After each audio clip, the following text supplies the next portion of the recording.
तुकडेबंदी मुक्ती आणि बिनशेती प्रक्रियेचे सुलभीकरण ऐतिहासिक निर्णय, पालकमंत्री प्रकाश आंबेडकर यांचे प्रतिपादन. 15 ऑक्टोबर 2024 पर्यंतचे तुकड्यांचे व्यवहार शुल्काशिवाय होणार नियमित. महाराष्ट्राच्या महसूल विभागानं गेल्या काही महिन्यात घेतलेले निर्णय सामान्य जमीन मालक आणि घर खरेदी करणाऱ्यांसाठी क्रांतिकारक आणि ऐतिहासिक ठरले आहेत. अनेक दशकांपासून प्रलंबित असलेला तुकडेबंदीचा प्रश्न तसंच बिनशेती प्रक्रियेतील दिरंगाईमुळे सर्वसामान्यांना स्वतःच्या जमिनीवर हक्क सांगताना अडचणी येत होत्या. शासनाच्या नव्या धोरणामुळे 15 ऑक्टोबर 2024 पर्यंत झालेल्या तुकड्यांचे व्यवहार कोणतेही शुल्क न भरता नियमित होणार असून एनएसाठी सरकारी कार्यालयात चकरा मारण्याची गरज उरणार नाही असं प्रतिपादन जिल्ह्याचे पालकमंत्री प्रकाश आंबेडकर यांनी केलं.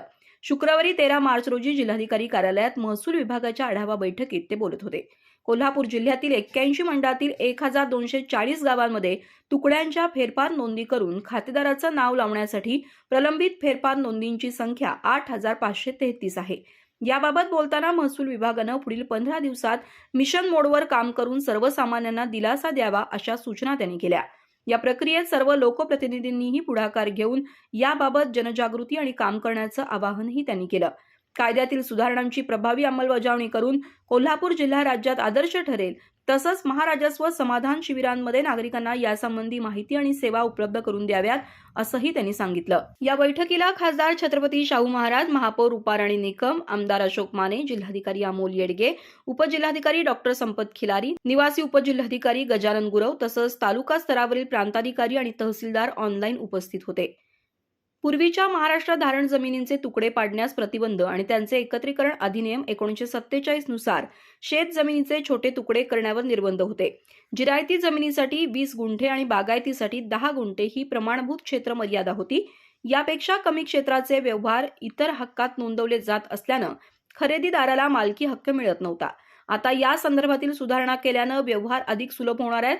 तसंच बिनशेती प्रक्रियेतही मोठे बदल करण्यात आले आहेत. पूर्वी शेत जमिनीवर घर बांधण्यासाठी जिल्हाधिकाऱ्यांची परवानगी घ्यावी लागत असे आणि त्यासाठी अनेक महिने जात.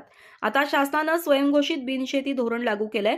विकास आराखड्यात जमीन निवासी झोनमध्ये असल्यास स्वतंत्र एनए प्रमाणपत्राची गरज राहणार नाही. बांधकाम नकाशा मंजूर झाल्यानंतर जमीन आपोआप बिनशेती मानली जाणार असून त्यासाठी केवळ रूपांतरण शुल्क भरावं लागेल. तसंच अशा जमिनींना कायमस्वरूपी सनद देण्यात येणार आहे. या सुधारणांमुळे रिअल इस्टेट क्षेत्रासह सर्वसामान्य नागरिकांनाही मोठा फायदा होणार आहे. जमीन कायदेशीर झाल्यानं बांधकामासाठी बँकांकडून गृहकर्ज मिळणं सोपं होईल. 7/12 स्वतंत्र नाव नोंदवल्यानं खरेदी विक्रीतील पारदर्शकता वाढेल आणि फसवणुकीला आळा बसेल. अनधिकृत वस्त्या कायदेशीर झाल्यामुळे या ठिकाणी रस्ते, ड्रेनेज आणि पथदिवे यासारख्या पायाभूत सुविधा अधिकृतपणे पुरवण्याचा मार्गही मोकळा होणार आहे. कब्जेदार म्हणून नाव नोंदवल्यानं शेतकरी आणि सामान्य नागरिकांना आपल्या जमिनीवर पूर्ण अधिकार प्राप्त होणार आहेत. शासनानं नोव्हेंबर 2024 आणि जानेवारी 2025 मध्ये काढलेल्या अध्यादेशांनुसार महसूल संहितेच्या कलम 42अ, 42ब, 42क आणि 44 मध्ये बदल करण्यात आले आहेत. या बदलांमुळे बिगरशेती प्रक्रियेसाठी लागणाऱ्या 32 प्रकारच्या कागदपत्रांची अटही शिथिल करण्यात आली आहे. नागरिकांनी या सवलतींचा लाभ घेण्यासाठी जवळच्या सेतू केंद्रात किंवा ऑनलाईन महाभूमी पोर्टलवर जाऊन आपल्या जमिनीची स्थिती तपासून घ्यावी असं आवाहन प्रशासनानं केलं आहे. अधिक माहिती आणि ताज्या घडामोडींसाठी आजच आमचे चॅनल सबस्क्राईब करा.